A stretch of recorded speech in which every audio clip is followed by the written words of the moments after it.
Next participant जो है वो है सफा इस्मत मुगल, जो student of Chenab valley higher secondary school Doda. I request her please come on the stage. Bismillahirrahmanirrahim.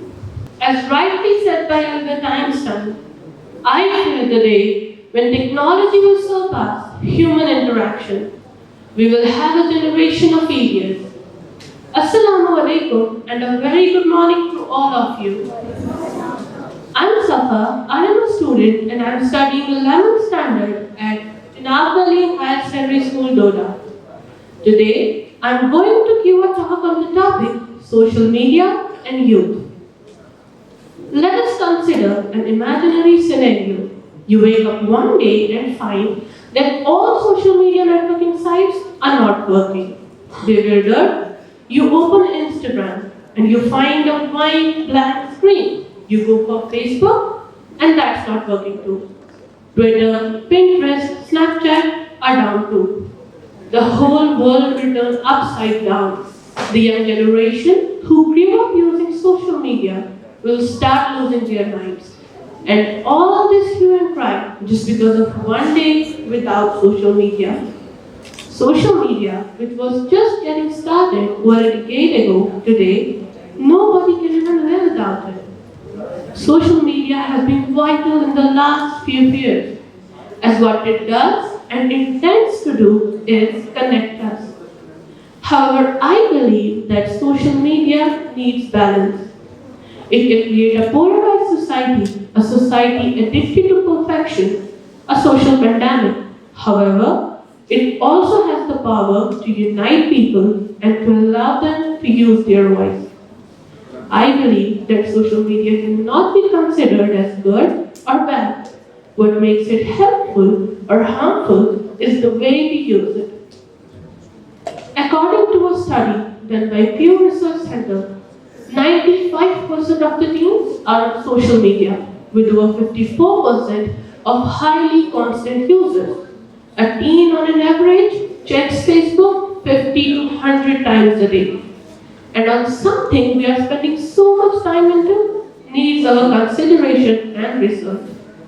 When I was researching about social media, I found that a lot of people were focusing more on the negative aspects of social media and how quitting social media changed their life for a better.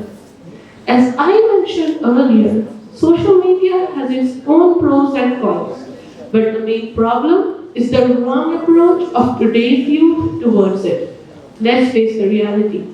Most of the youth are not using it the right way. It results in problems like insecurity because we compare our behind the scene lives with other people highlighted to you.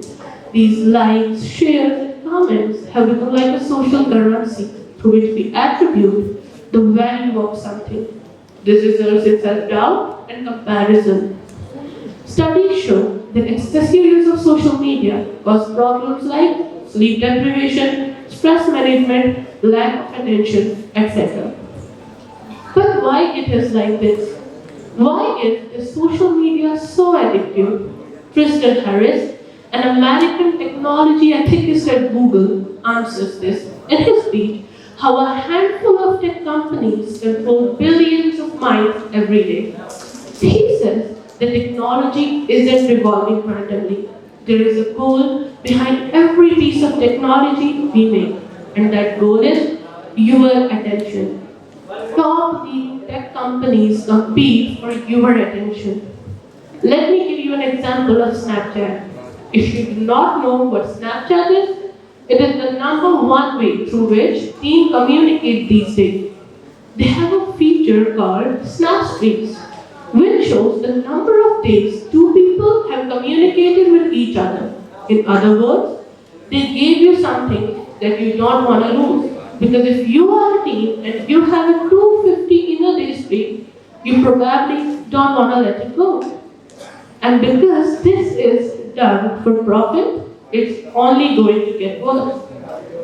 But what can we do? What can we do to limit our time on social media and make that time beneficial?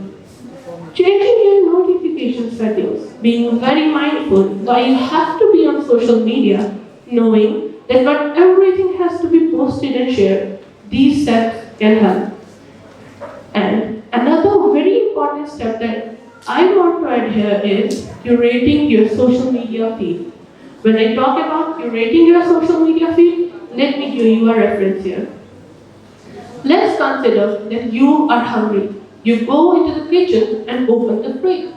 What are the things that you see there? You see food. Food that you are going to ingest for your body. Now let's think that the food you ate was covered with mold or was rotten and you ate it. What will happen? You will fall sick, right? The same goes with your social media feed. It's all like food for your body. And if the food's quality is not so good, then what will happen? It will damage you. It will damage you internally. Your social media feed, your Instagram feed, your news feed, the posts you see, the articles you read are all like food for your soul. And whatever you feed your soul is going to be reflected in your personality. Today, what we focus more on is how I look, how I dress, how they look, how they dress, what top celebrities are doing. And by doing this, what we are doing, we are starving our soul because we are not feeding it with the right amount of food that it needs. And what does our soul need? Our soul needs the remembrance of Allah. Social media has given us the option to follow and unfollow. So it is totally your responsibility to unfollow toxic people's channels and handles that spread negativity in your life and follow those who spread positivity. Social media has turned the act of living to an act of performance. Now is the time for boasting less, doing more, discussing less, accomplishing more, comparing less, and reflecting more. Before I end up my talk, I would like to thank Institute for Intellectual Development and Janab Valley Higher Secondary School Doda for giving me a chance to enhance my communication skills and for providing us with a wonderful platform to enlighten our brains and develop our personalities. I would also like to thank you all for paying heed to my words. It was a tremendous pleasure to stand here and address such an elite gathering. Thank you so much and have a wonderful day.